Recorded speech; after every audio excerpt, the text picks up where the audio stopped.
Friends, എല്ലാവർക്കും നമ്മുടെ ചാനലിലെ പുതിയൊരു വീഡിയോയിലേക്ക് സ്വാഗതം. ഇന്ന് ഞാനിവിടെ തയ്യാറാക്കാൻ പോകുന്നത് നല്ലൊരു ചിക്കൻ ഫ്രൈ റെസിപ്പിയാണ്. നമ്മൾ സാധാരണയായി വീട്ടിൽ തയ്യാറാക്കുന്ന ചിക്കൻ ഫ്രൈ റെസിപ്പിയുടെ കൂടെ ഏതാനും കുറച്ച് ഇൻഗ്രീഡിയൻസുകൾ മാത്രം ആഡ് ചെയ്ത് നല്ല ടേസ്റ്റി ആയിട്ടുള്ള ഈ ചിക്കൻ ഫ്രൈ നമുക്ക് തയ്യാറാക്കിയെടുക്കാം.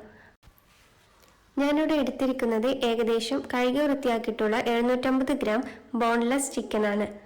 അതിലേക്ക് 2 ടേബിൾ സ്പൂൺ മുളക് പൊടി, 1 ടീസ്പൂൺ മഞ്ഞൾപ്പൊടി, 1.5 ടീസ്പൂൺ ഗരം മസാലപ്പൊടി, ഒരു മീഡിയം സൈസ് നാരങ്ങയുടെ നീര്, 25 അല്ലി വെളുത്തുള്ളി, വലുതാണെങ്കിൽ 15 അല്ലി മതിയാകും, ഒരു കഷ്ണം ഇഞ്ചി, 2 ടേബിൾ സ്പൂൺ കോൺഫ്ലവർ, ഒരു 6 ഉണക്കമുളകും, 1 ടീസ്പൂൺ വലിയ ജീരകവും എണ്ണ ഒഴിക്കാതെ ചട്ടിയിലിട്ട് ചൂടാക്കിയതിനു ശേഷം മിക്സിയിലിട്ട് ഒന്ന് ക്രഷ് ചെയ്തെടുത്ത പൊടിയാണിത്.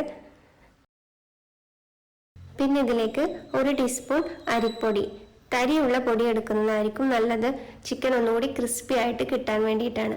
പിന്നെ ഇതിലേക്ക് ആവശ്യത്തിന് വെളിച്ചെണ്ണ, ആവശ്യത്തിന് ഉപ്പ്. ഇനി നമുക്ക് ചിക്കനിലേക്കുള്ള മസാല തയ്യാറാക്കാം. അതിലേക്ക് നമ്മൾ മാറ്റി വെച്ചിട്ടുള്ള എല്ലാ പൊടികളും ചേർത്ത് കൊടുക്കുക.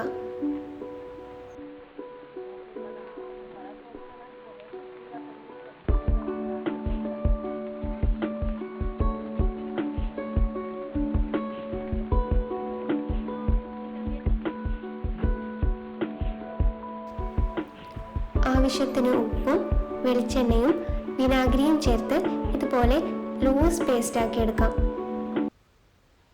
എന്നിട്ട് ഈ മസാല നമുക്ക് ചിക്കനിലോട്ട് നന്നായി തേച്ച് കൊടുക്കാം.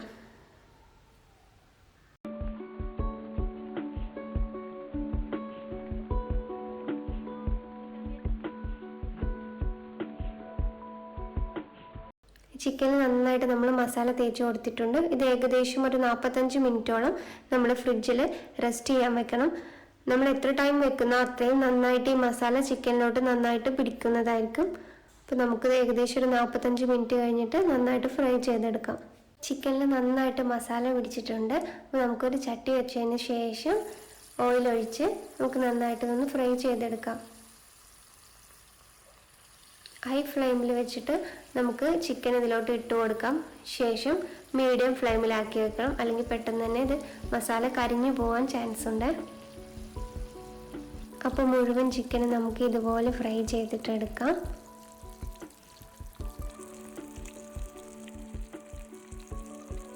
അപ്പോൾ നമ്മൾ മുഴുവൻ ചിക്കനും കൂടെ ഫ്രൈ ചെയ്തെടുത്തിട്ടുണ്ട്. ഇനി നമുക്ക് വേറൊരു ചട്ടി വെച്ച് അതിലേക്ക് കുറച്ച് വെളിച്ചെണ്ണ ഒഴിച്ചതിന് ശേഷം ഒരു വലിയ സവാള കനം കുറഞ്ഞ് നീളത്തിൽ അരിഞ്ഞു വെച്ചതും, 3-4 പച്ചമുളക് നീളത്തിൽ അരിഞ്ഞു വെച്ചതും, 2 തണ്ട് കറിവേപ്പിലയും ഒരു നുള്ളു ഉപ്പും ചേർത്ത് നന്നായി പച്ചമണം മാറുന്നത് വരെ ഒന്ന് വഴറ്റിയെടുക്കാം.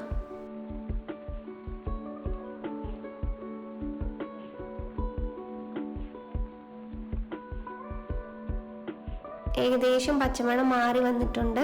നമുക്ക് ഇതിലേക്ക് മാറ്റി വെച്ചിട്ടുള്ള ചിക്കൻ ചേർത്ത് നന്നായി ഇളക്കി കൊടുക്കാം.